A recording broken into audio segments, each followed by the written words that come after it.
ദേശീയപാതയിൽ വടകര പുതിയ ബസ് സ്റ്റാൻഡിന് സമീപം ഡേ മാർട്ടിന് മുൻവശത്തായി സ്ലാബ് പൊട്ടി വൻ കുഴി രൂപപ്പെട്ടു.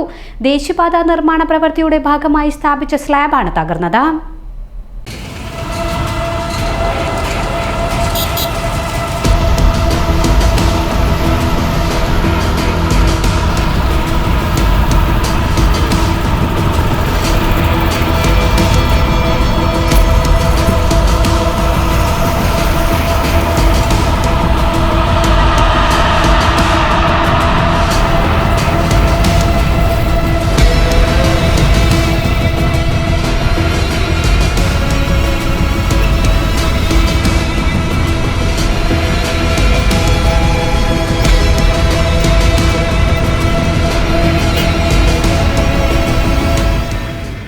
കുണ്ടും കുഴിയും നിറഞ്ഞ് യാത്ര ദുഷ്കരമായ ഈ ഭാഗത്ത് വീതി കുറഞ്ഞ റോഡിൽ പ്രയാസപ്പെട്ടാണ് വാഹനങ്ങൾ കടന്നു പോകുന്നത്.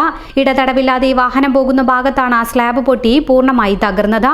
ഇതിനടിയിൽ ഓവുചാലുമുണ്ട്. വാഹനങ്ങൾ അപകടത്തിൽപ്പെടാത്തത് ഭാഗ്യം കൊണ്ടാണ്. വിവരം അറിയിച്ചതിനെ തുടർന്ന് ദേശീയപാത നിർമ്മാണ പ്രവൃത്തിയുടെ ജീവനക്കാരെത്തി ചുറ്റും മറച്ച് അപകട സൂചന അടയാളം സ്ഥാപിച്ചിട്ടുണ്ട്. ഇതോടെ റോഡിന് വീതി വീണ്ടും കുറഞ്ഞു. ഇത് വാഹനക്കുരുക്ക് ഒന്നുകൂടി രൂക്ഷമാകാൻ ഇടയാക്കും. നിർമ്മാണ പ്രവൃത്തിയുടെ ഭാഗമായി സ്ഥാപിച്ച സ്ലാബുകൾ എല്ലാ ദിവസവും പൊട്ടുന്ന സ്ഥിതിയാണ്. പൊട്ടിയത് മാറ്റിയാൽ വീണ്ടും പൊട്ടുന്നു.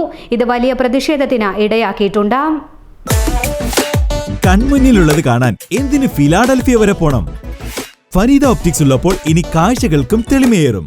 ഫരീദ ഓപ്റ്റിക്സ് വടകര, ഇനി എല്ലാം തെളിഞ്ഞു കാണാം.